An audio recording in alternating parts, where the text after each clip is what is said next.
The Little Mare. Once there was a king whose only son was the most beautiful youth ever seen. He was a tender-hearted and noble-minded boy, but haughty and conceited on account of his rank, his beauty and accomplishments.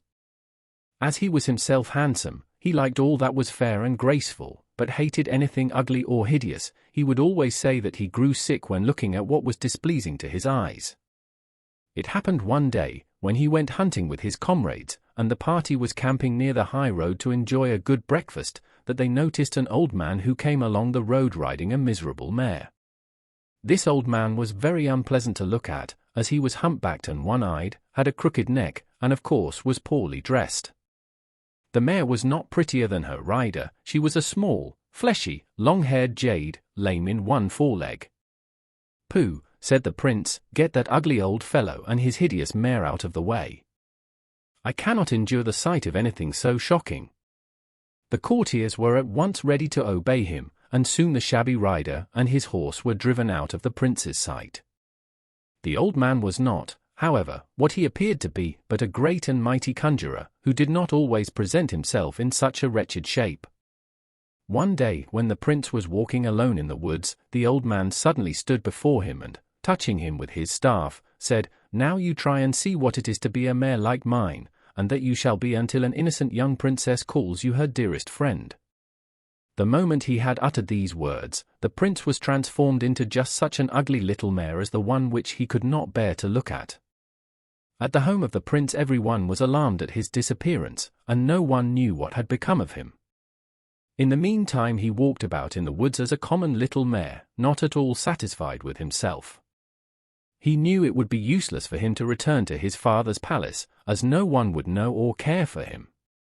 When he had been walking about in the forest for a couple of days, a little boy who gathered wood happened to see him, and approaching him he patted his back and talked kindly to him. The little mare followed the boy wherever he went, and finally they came to the boy's home just outside of the forest. "Look, father," said the boy, "here I bring us a new horse instead of the old one which died yesterday." "That is a poor bargain," answered his father. "This one is an utterly miserable animal. It is hardly worth its feed, but we will try it, anyway." So the little mare was put in the stable, and the next day, when the man hitched her to his plough, he found that she served him well. "She works better than she looks," said he to Hans. This was the boy's name. "You must feed her well. In course of time she may prove a great help." Hans thought a great deal of his little mare, as he called her. He curried and fed her with great care, and treated her kindly. Of course she was obliged to work for her food, but toward spring, when the fields had all been tilled, the farmer said to his son, "Tomorrow you may go to town with the mare and have 2 of her hoofs shoed, for now I will sell her." Hans was not pleased with this, for he would rather keep his little mare. When he came to town and had her 2 hoofs shoed, a one-eyed man came walking along, fell into talk with him, and at length asked if he would sell the animal. $200 is the price," answered Hans, jokingly. "That is too much for her," said the man, "but well and good, I will pay it." "No," said Hans again, "she does not belong to me. She is the property of my father, and I have no permission to sell her." "Then you may go home and ask permission," said the man. Hans declined. However, he mounted and rode home, but did not mention to his father the offer of the $200 which had been made him. Shortly afterwards there was a horse market in town, and the farmer now said to his son, "Go and make the mare look pretty. I wish to take her to the market." Hans was very sorry, and asked his father if he would not allow him to take the mare to the market. His father, however, desired to go himself. "Then father must ask $300 for her," said Hans. "You must be mad, boy," answered his father. "I know myself the value of the horse. She is not worth even $100.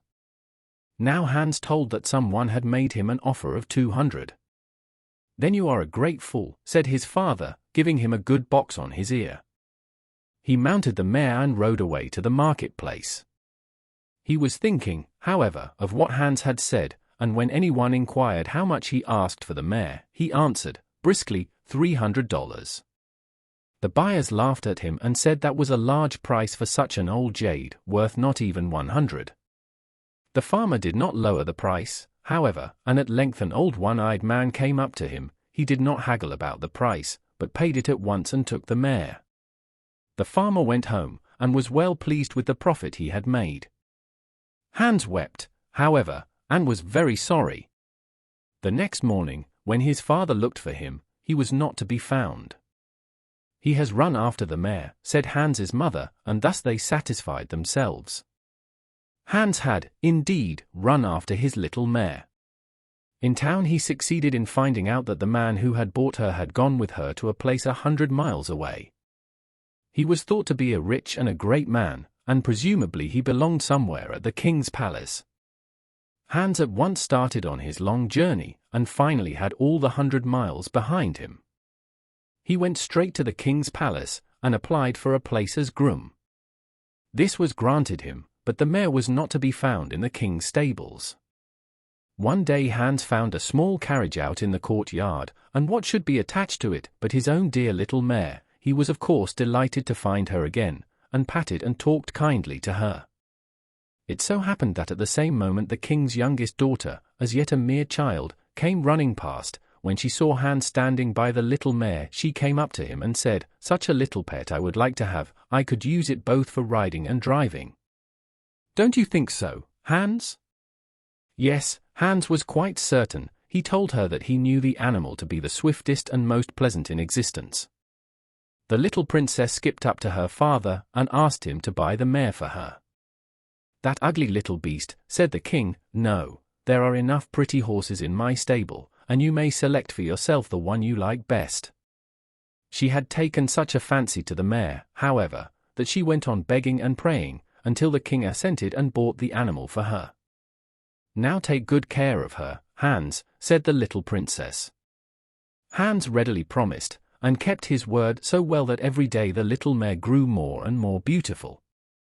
The princess drove with and rode on her, and liked her very much. Some time afterwards the king's oldest daughter, for he had 2 daughters and no sons, had been fishing in a pond in the garden.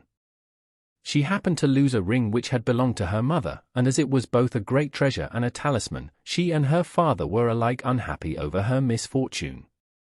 The king ordered a careful search for it, but all were unsuccessful. At last the king proclaimed that he who could find the ring could be married to the princess and be endowed with 1/2 of the kingdom. Many princes and noblemen from this and other countries came and searched, but no one found the ring, although several actually lost their lives by exercising too much zeal. In the meantime the little princess liked her mare better and better every day. She both kissed and patted it, and had it shoed with splendid gold shoes. One day, when Hans was watering the little mare by the pond, he noticed a beautiful goldfish in the water, and at once jumped for it, without, however, succeeding in catching it. But a couple of days after, when he again watered the mare, she kicked the same goldfish to the shore. Hans seized the fish and brought it to the king's kitchen, where every one was anxious to see it. When it was cut open, the missing ring rolled out. Then the king said to his oldest daughter, "Well, now, you will have to marry Hans." She was willing enough, and so was Hans, but, he said, the honor was really due rather to the little mare which had kicked the fish ashore with her hoof. When the little princess heard this, she skipped down to the stable, folded her arms around the mare's neck, kissed her, and said, "No, you shall not be married to my sister. She may take Hans, but I am going to keep you always, for you are my dearest friend." As soon as she had uttered these words, the mare was gone, and she was embracing a beautiful young prince. He thanked her, and told her all about his punishment, and how he had now been set free. Afterwards they walked up to the king, and their marriage was celebrated on the same day when Hans was united with the other princess. The beautiful prince went home to his father with his bride, and his return caused great happiness throughout the land. He is no more haughty or conceited, but noble and good, and happy with his little princess. Hans is also happy with his princess, and is now in possession of the whole kingdom, the old king having died.